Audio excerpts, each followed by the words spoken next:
Hello, my name is Shane Kimbrough, and I'm an astronaut living and working aboard the International Space Station. We're currently orbiting 250 miles above the Earth's surface at approximately 17,500 miles per hour.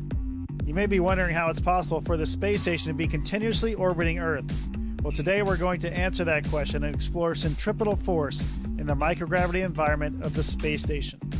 Let's get started. Before we dive into centripetal force, it's important to look at Newton's first law of motion, which states that an object will continue moving with a constant velocity along a straight path unless acted upon by a net external force. This means that the space station will move along a straight path if it weren't for one key external force acting on it: Earth's gravitational pull. Another name for this external force is centripetal force. A centripetal force is any net force that keeps an object moving along a circular path.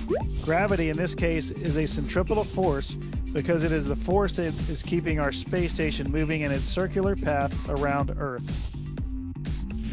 All right, here's our example. We have Aki here that has an object tied to a string. It's just a yo-yo, but it's an object on the end of a string.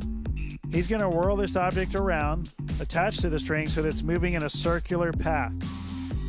The string in this demonstration provides a force of tension, which is the centripetal force keeping the yo-yo revolving around Aki's hand. It's important to note that centripetal means center-seeking. Therefore, a centripetal force is a center-seeking force. Centripetal force is always directed inward, toward the center or axis of revolution.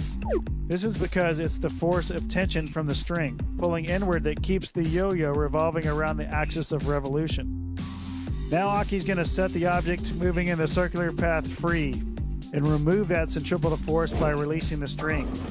As you saw, once the tension from the string or centripetal force was removed, the object continues to follow Newton's first law of motion.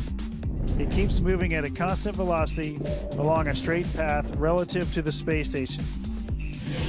Can you think of other examples of centripetal forces back on Earth?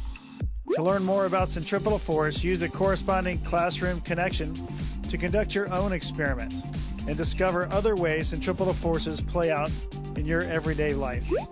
Thanks for exploring some physics with me today. See you again soon.